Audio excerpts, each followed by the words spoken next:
You are listening to Season 2 of The Diary of a Wannabe Writer, the short and often daily podcast in which I chronicle my life and attempt to be a writer by writing daily.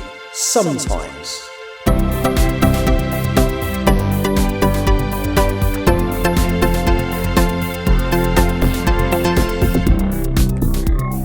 Hello, it's Wednesday the 19th of November 2025 and you're listening to The Diary of a Wannabe Writer. Now, I would like to clarify that I write regularly, but I haven't been published.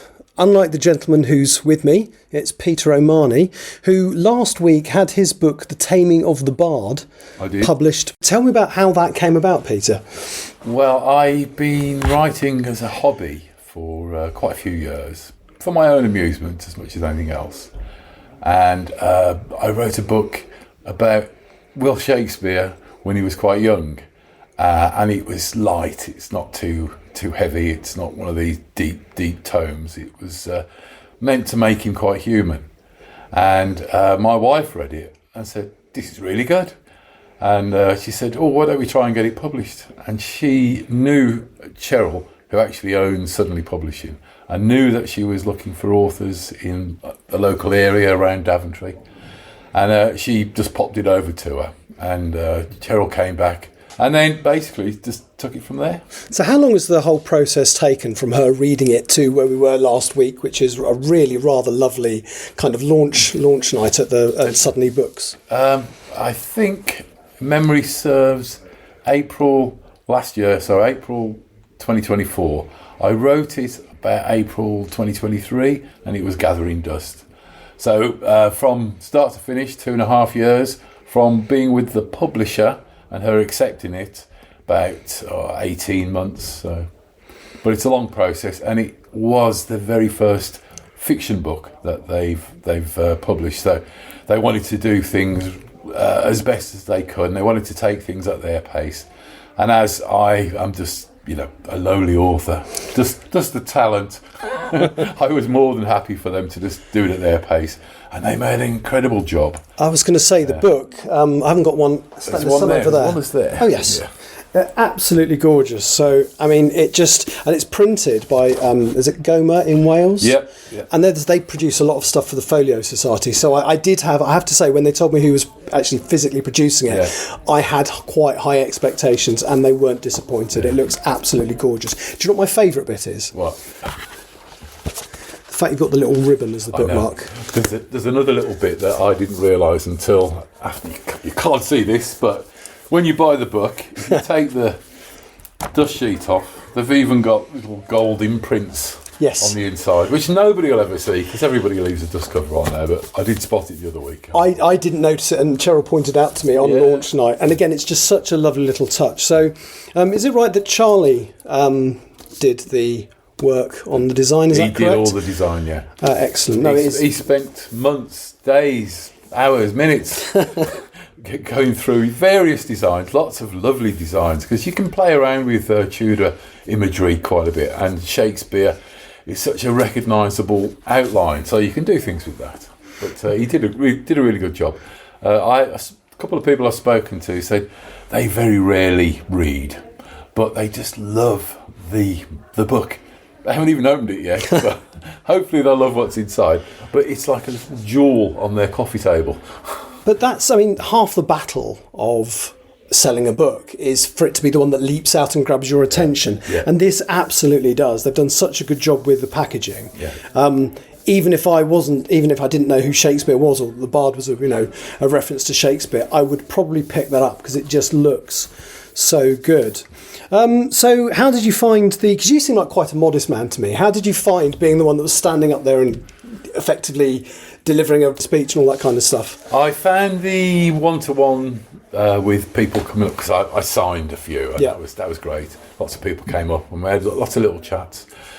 Conflicted, because I wanted to do it justice, but I underestimated how dry my throat was going to get. I got about halfway through what I wanted to do, and I found myself getting faster and faster, because I think subconsciously I was thinking, I'm not going to get through this without a drink, because I'd been very, very good. and I hadn't even looked at the mead which was on offer and the lovely sparkling white wine deliberately, so to keep my head nice and clear. Well, actually, I think I probably could have done with a little drink as I was declaiming, and plus, I mean, I have spoken in public over the years, various jobs, so I'm used to it, and I know that you do dry up, but I just never realised how quickly my throat would dry up. So when you come to writing your own book, getting published, having your launch, have a drink.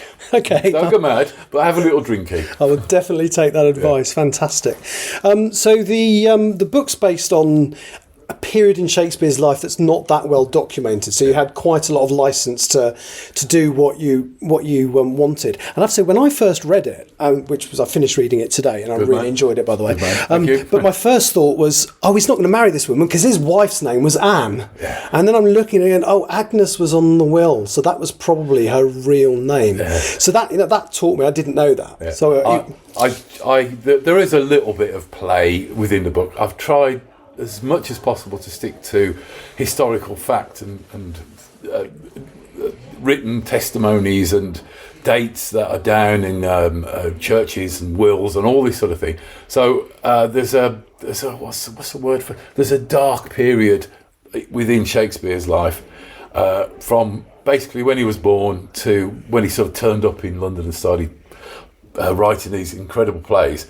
Nobody knows that much about, they know when he was born, they know where he was born, they know that he got married to Agnes.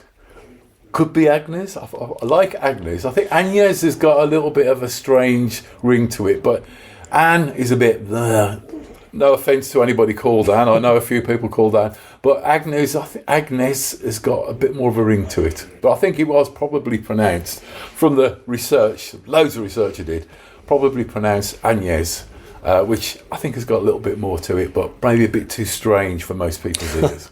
The other thing I really enjoyed is I've lived here for 25 years, but I don't feel that local because there's a lot of people who've lived in Daventry and the surrounding areas their entire lives. But I was quite surprised how sort of local centric it was. The majority of it is set in Daventry and Welton, which I believe is where you actually live, isn't it? Yeah. Well, I chose Welton because it was easy. And I know the location, I know the geography, and I know it's a very old village. And I thought, if I'm going to make a story up about William Shakespeare as a young unknown, I can put him anywhere. And it just occurred to me, well, there is a little bit of reference to Daventry in Henry V. He talks about it a little bit in that, he's referenced in that. And I thought, well, I could play with that. And then I thought, well, why not have him, living next door to where I actually am at the moment?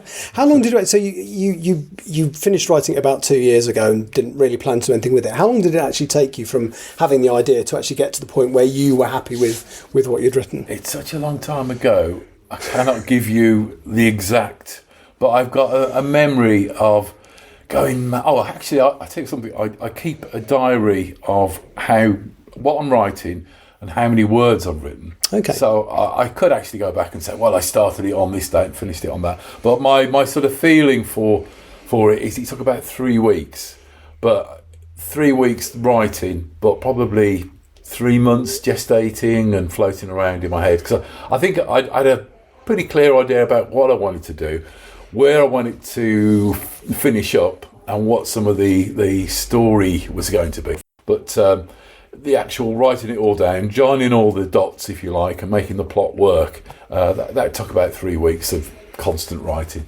Okay, well, there's quite a lot in there for people who know a bit about Shakespeare, but you don't have to. No, so if you don't know, so obviously there were quite a few names of people that turn up as characters in plays. There's a few quotes that clearly he heard and retained for later on. So I really enjoyed it. And I wouldn't call myself particularly expert in Shakespeare, but there was quite a lot that I recognised. Yeah. How into Shakespeare are you? Do you? I wouldn't say I was a Shakespeare scholar, but I do like the plays. I hated them when I was at school. I think that's normal. I think I did as well. But then, as I sort of matured and became a responsible adult, and my son got into acting at school and said, what's all this about? I did a little bit of research, and I found that actually it's really human.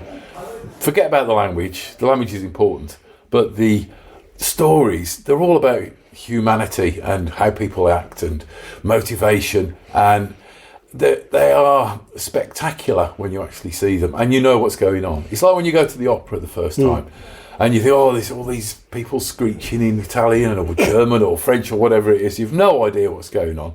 But the reality is French, modern German, modern Italians have no idea what's going on, because it's just somebody trying to get the tone right. And, you know, once you understand that and understand what the story is, it sort of makes a lot of sense. I think it's the same with Shakespeare, though, you know, there's been so much written about every single play that, you know, you could actually have an analysis of every single one. But if you got the general gist of the story, reflecting that in my book, I didn't want to make it too pontificatious, if that's a good word. I like that word. I'll remember that. That's a good word. I wanted to make it fun. I wanted to make young Will Shakespeare just a spotty youth that you know, goes on a journey, and as he's going on his journey, he discovers lots of things about himself and potentially where his future lies. You definitely succeeded. So I finished reading it today because I thought it'd be quite rude not to have read it when I talked to you about it. But I really enjoyed it. Congratulations. It looks great. It reads really well. Thank you so much for taking the time to talk to me today. And where can people buy it? At the moment, Suddenly Bookshop in Daventry. You will be able to buy it through the bookshop. They'll post it out. But at the moment, that's the only place. But there are plans afoot for it to be, well, hopefully in every independent bookshop in the land. Cool. And do you have any social media that you would like people to follow or follow you on? No, I don't do that. You don't do that. I ain't got time. All my writing, it just... Fantastic. Thank you so much for taking the time, Peter. And once again, congratulations. Okay, thank you. As a quick addendum to that, Peter is now no longer in the room. I had some minor technical glitches when I recorded that interview, and little bits, a few seconds here and there, went missing. If it was me speaking, I was able just to re-record it and drop it back in. So if there's a couple of moments where it sounds a bit abrupt, where it sounds like something's missing, it is. I'll be back at some point. Tomorrow? No, I'm having the next 2 days off. So I'll be back on the 22nd. Thank you for listening. Bye-bye. You have been listening to The Diary of a Wannabe Writer. For more information about what I'm writing, go to linktr.ee/Richard Writes, capital R, capital W, where you can find details of my website and social media. I may see you there.